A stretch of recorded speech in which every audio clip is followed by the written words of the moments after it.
Christina, thank you very much, and thank you to the organisers for inviting me here today.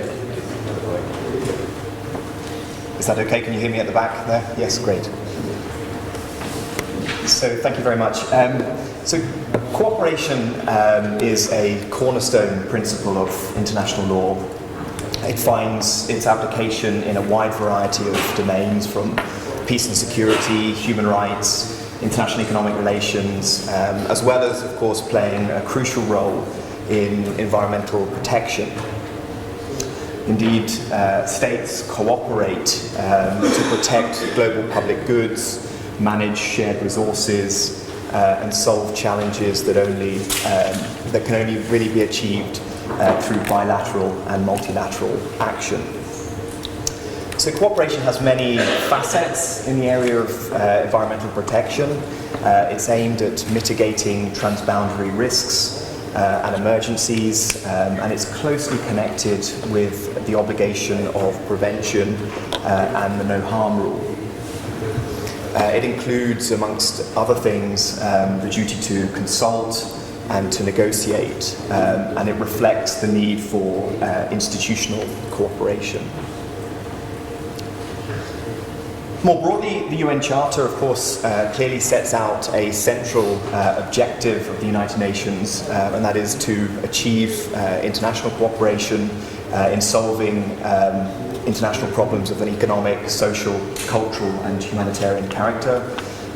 Articles 2, 55, and 56 of the UN Charter provide for further cooperation among states. And of course, cooperation has been reaffirmed by the Friendly Relations Declaration of 1970 and various other instruments. As I alluded to, cooperation has played an increasingly significant role in the context of international environmental law. The scale and nature of environmental challenges mean that protection of the environment can only occur through international cooperation, and thus an obligation of international cooperation has become a feature of numerous multilateral environmental agreements. And actually, in the context of multilateral environmental agreements, the principle of cooperation can play a role in the progressive development of treaty law through various additional legal instruments and norms that are adopted by conferences of parties. The principle, of course, has been referred to widely in many cases of international courts and tribunals, and that case law really serves to confirm that cooperation is a fundamental principle at the heart of international law, and that states are really under an obligation to cooperate in good faith. So there is a general duty to cooperate in international environmental instruments. But specific manifestations of the principle might include the exchange of information between states, the conduct of scientific research and systematic observations, prior notification, consultation, prior informed consent, notification in the case of an emergency or emergency assistance, and many other manifestations. And several instruments also have provisions requiring cooperation in investigating, identifying, and avoiding environmental harm. As for the material scope of cooperation in international environmental law, this can range from the requirement to offer economic and technical assistance in the context of climate change, or the exchange of data and information to protect water resources, amongst others. Both the Stockholm and Rio declarations provide for cooperation as a means of achieving environmental objectives. The preamble of the Rio Declaration speaks of, quote, the creation of new levels of cooperation among states, key sectors of societies and people. So in this way, cooperative efforts should manifest themselves in different forms at various levels and with diverse types of action through, for example, public-private partnership programs. Institutions can play a significant role in facilitating cooperation, as is particularly evident in the area of transboundary water resources. Cooperation through institutional structures and mechanisms helps to ensure that international water resources are managed effectively. And cooperation can take various forms in these institutions, including the facilitation of joint activities between states.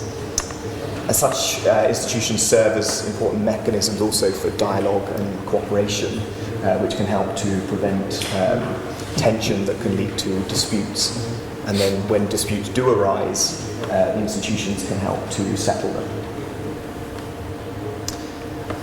As for the climate change regime, the UN Framework Convention on Climate Change, the Kyoto Protocol, and the Paris Agreement all refer to cooperation in several of their provisions. Under Article 6 of the Paris Agreement, provision is made for voluntary cooperation among parties, so that the more ambitious nationally determined contributions may be set. Article 7 of the Paris Agreement is concerned with the adaptation, or is concerned with adaptation, and it foresees a role for cooperation in strengthening national adaptation efforts. But the Paris Agreement also envisages cooperation in the area of technology development and transfer under its Article 10. And Article 12 provides for cooperative efforts around climate change education, awareness, public participation, and public access to information. I think a particularly interesting feature of the Paris Agreement is that it connects international cooperation, particularly between developed and developing countries in the context of financial and technical assistance, to accountability and transparency through the sort of the novel reporting mechanisms and procedures that have been established. So under the 2030 Agenda for Sustainable Development, which of course includes the Sustainable Development Goals, that too recognises the centrality of cooperation to climate change action. It provides that the global nature of climate change calls for the widest possible international cooperation aimed at accelerating the reduction of global greenhouse gas emissions and addressing adaptation to the adverse impacts of climate change. Under the law of the sea, states are similarly obliged to cooperate. Indeed, the UNCLOS Convention requires that states cooperate at the universal and regional levels, directly or through international organisations, to ensure the protection of the marine environment. And another specific manifestation is in the area of industrial accidents and emergencies. States are also obliged to cooperate, in particular under the 1992 Convention on the Transboundary Effects of Industrial Accidents. For example, states in which accidents occur must draft contingency plans in cooperation with other affected states in their response to emergencies.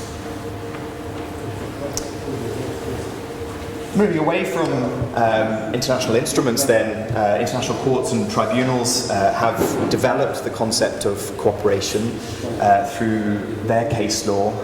In the Pulp Mills case, for example, the International Court of Justice said of cooperation that states should jointly manage the rules on environmental damage, such that their planned activities will not cause damage to the environment. And the court went on to elaborate the related obligations to notify, consult, and conduct environmental impact assessments, which in turn gives colour and texture to the obligation of cooperation.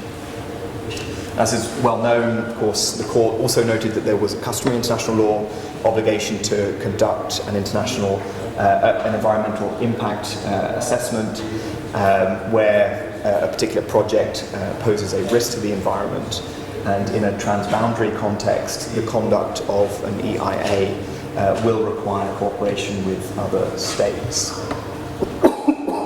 In a similar way, the International Court of Justice said of the obligation to give prior notification, the obligation to inform allows for the initiation of cooperation between the parties, which is necessary in order to fulfill the obligation of prevention.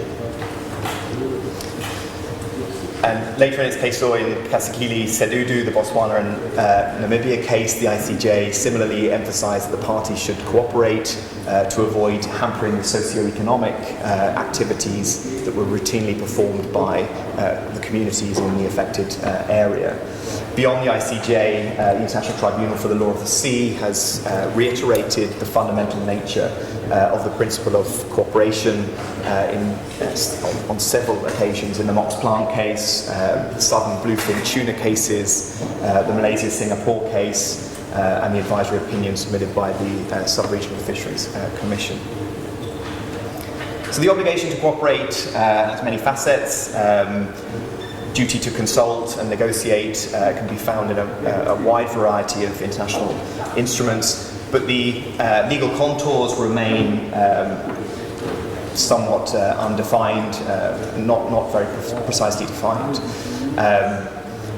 And this has, of course, an impact on the implementation of cooperation, particularly in terms of what is required of states in discharging their obligation to cooperate. Such requirements are really dependent on the specifics of a relevant regime. So greater precision around cooperation obligations has been achieved in context beyond international environmental law.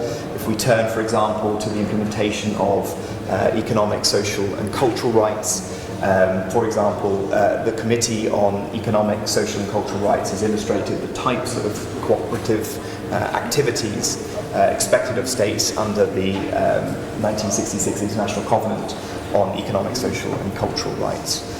And more precise cooperation obligations in international environmental law would ensure, of course, better environmental protection, particularly regarding the management of shared resources. Similarly, the central role of good faith in cooperation must be better established. Good faith should, for example, guide states when they conduct an environmental impact assessment, and of course the customary, the content of which has yet to be further clarified. Good faith is also important when states are requested to cooperate with recommendations from international bodies regarding the protection and preservation of the environment and natural resources. Another open question really is how the duty of cooperation is shaped by the principle of common but differentiated responsibilities, and how these two concepts interact should be more carefully spelt out in specific regimes. So cooperation is a cornerstone principle of international law, and particularly international environmental law. In practical terms, it is much broader than the pursuit of efforts at the diplomatic level. It includes a duty to notify, to take positive action, and to commit resources. And it can imply specific actions such as offering technological assistance, capacity building, or information sharing, for example.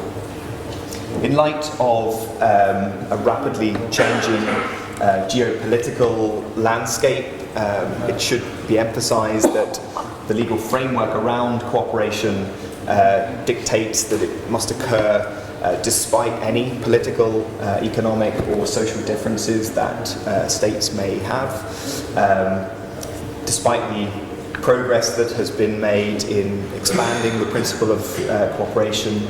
Greater clarity must be achieved in spelling out the scope of cooperative activities that states are required to take. So I think I'll leave it there. Thank you very much.